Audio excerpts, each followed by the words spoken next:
Well, welcome to the 700 Club. Let's go over to the CBN newsroom for today's top stories.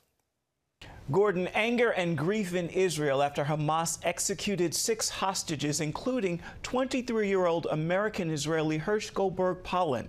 It happened as Israeli forces were closing in for a possible rescue. An autopsy found the hostages were shot at close range several times. Chuck Holton brings us the story now from Jerusalem. A few hours ago, we informed the families that the bodies of their loved ones had been located by IDF troops in an underground tunnel in Rafah. According to our initial assessment, they were brutally murdered by Hamas terrorists shortly before we reached them. The nation is mourning as 6 hostages, including American citizen Hersh Goldberg Pollen, were found murdered in Gaza. Just a few days before this tragic discovery, Hersh's mother, Rachel, stood at the Gaza border shouting a blessing to her son. May God bless you and keep you. May God shine his face upon you and be gracious to you, and may God give you peace.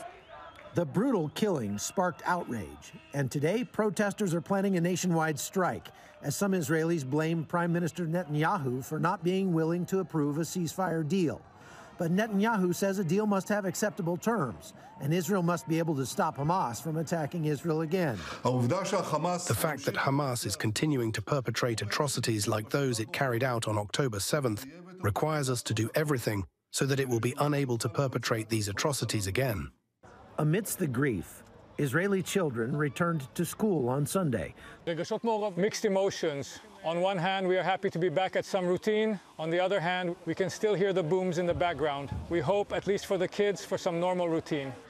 On Sunday, a drive-by shooting near Hebron left 3 Israeli police officers dead. IDF forces tracked down the shooter, who was killed in a subsequent gun battle. The terrorist was a member of the Palestinian Presidential Guard, a force that receives significant U.S. funding and training. Sunday's incident raises questions about the effectiveness of U.S.-funded security programs in the region. Israeli officials also say Hamas cannot be trusted. I believe the whole attitude towards Hamas must change by the world community and by the interlocutors, by Arab nations, by intermediaries. They all have to understand that Hamas is not a partner to anything.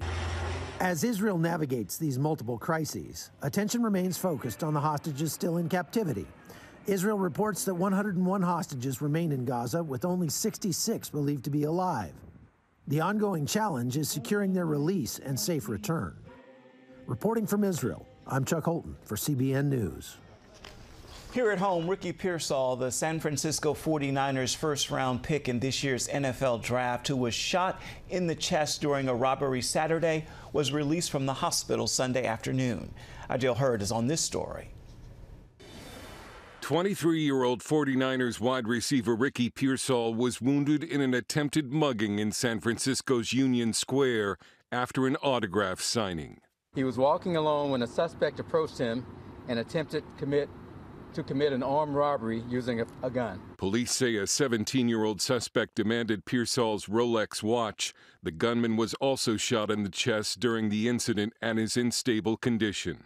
Pearsall's mother, Erin Pearsall, posted on Facebook that while her son was shot, the bullet exited his back and did not hit any vital organs. She said, "Update on my baby boy. First and foremost, I want to thank God for protecting my baby boy. He is extremely lucky. God shielded him. My son was spared today by the grace of God." Ricky Pearsall posted on X last year, "I'm back." And then Pearsall quoted Isaiah 30:18. "The Lord longs to be gracious to you. Therefore he will rise up to show you compassion. For the Lord is a God of justice. Blessed are all who wait for him." And even though city statistics show the crime has dropped in San Francisco, the attack has again put a focus on safety and criminal activity in the city. Dale Hurd, CBN News. Many Americans have been enjoying the final days of summer outside. Health officials in several states are warning people to protect themselves from mosquitoes. A wet summer has caused a spike in the disease-bearing insects, leading to a spread of 2 potentially deadly viruses. CBN medical reporter Lori Johnson is on this story. Health officials are targeting the mosquito population in parts of the Northeast, including Massachusetts, New York, and New Hampshire. Trucks driving up and down the street near Boston are spraying thick plumes of insecticide. Overhead, planes blanket rural areas to destroy the breeding grounds of the germ-bearing insects. What aerial application does is gets to areas where you can't get to them by truck. The concern is over increasing cases of West Nile virus and Eastern equine encephalitis, or EEE, two mosquito-borne diseases which can be serious, even deadly. I think I'll pay more attention at how many mosquitoes are actually outside my house. I think everybody will do the same thing to see if it made a difference. Some cities close their parks from sundown to sunrise when mosquitoes are out in full force. My mom sprayed me. Yep. We were choking in the car. We had to roll the windows down because all of us were loaded with the spray. There are no vaccines or medicines to treat the diseases. A 41-year-old Hampstead, New Hampshire man died from EEE. A growing number of people have died from West Nile, including a Lake County, Illinois person in their 80s. Health officials warn it's a reminder that older people and those with weakened immune systems are especially at risk. That includes the government's former top infectious disease expert, Dr. Anthony Fauci. The 83-year-old is now recovering at home after being hospitalized for West Nile after reportedly being bitten by a mosquito in the backyard of his Washington, D.C. home. The CDC reports cases of West Nile in 33 states right now.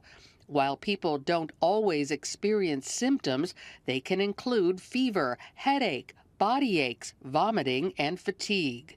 The best thing is to avoid having still water around your property. Since mosquitoes breed in standing water, it's important to empty outside items that collect water, like buckets or spare tires, and fill in holes in your yard. Protect yourself by covering up with a hat, long pants, and sleeves, and consider a good bug spray or more natural alternatives. Lavender, certain types of light. And so there's many ways to prevent mosquito bites, and it is probably a good idea for most people to think more about that. Experts say this year's warm, wet summer set the stage for a surge in the mosquito population. And while mosquito-borne illnesses do pose a threat right now, they're actually way down from the distant past. There was a time when large swaths of the population of Boston and Washington, D.C., which were essentially built on swampland, would die from mosquito bites, from yellow fever and malaria. So we've made significant progress. While deaths from mosquito-borne illnesses in the U.S. remain rare, that's not the case in other nations. In fact, worldwide, more than 600,000 people currently die each year from malaria alone, making it a leading cause of preventable death, and the mosquito the deadliest animal on the planet. Lori Johnson, CBN News. I want to turn now back to the Middle East. A documentary released earlier this year amid anti-Israel protests on college campuses uses specific scripture to point out the biblical basis for standing with Israel. Wendy Griffith spoke with the film's director and creator. 8 years in the making, the production of Why Stand With Israel involved numerous trips to the Holy Land and interviews with top Christian and Jewish leaders. This is God's land. This is probably the only country that has a deed signed by God where he gave it to a specific people group and put them in a land for one reason, and that is to bless the entire world. When we get Israel out of the equation, we miss a big part of God's plan of salvation. I'm excited, and I pray that those that would watch our film, they would see God's heart on display for why he chose the Jewish people in the nation of Israel, because this is the only people group and land he made an everlasting covenant with. The film debuts with anti-Semitism growing to levels not seen since World War II, and anti-Israel protests on college campuses spreading chaos, fear, and shutting down graduation ceremonies. Director Brian Sanders says this all leads to a divine message. We've seen such diabolical hatred and just prejudice and bias against the Jewish people on college campuses, and it is truly rampant. And, you know, the church was silent during the Holocaust, and I believe nowadays we can't afford as believers, as Christians, to be silent again against God's people and his nation that he calls his. And so I believe it's truly important for such a time as this that I believe God is shaking the church and say, I want you to stand with my people. If they're God's chosen people and the apple of his eye, why have they been the most hated group, the most persecuted group from the beginning of time? Well, I believe it's a spiritual battle. I mean, Israel, Jerusalem itself is the most contested piece of real estate on the planet. And since the beginning of time, since the days of Pharaoh, I mean, the enemy of God has been against God's people. And unfortunately, we're seeing even anti-Semitism within the church. And that cannot happen. We can't allow that. Sanders reinforces that blessings follow those who stand with Israel. What comes to mind is Genesis 12:3. I will bless those who bless thee, and whoever curses you, I will curse. And through you, all the nations of the earth will be blessed. We need to be on the side of God. Wendy Griffith, CBN News. Those are today's top stories from the CBN Newsroom.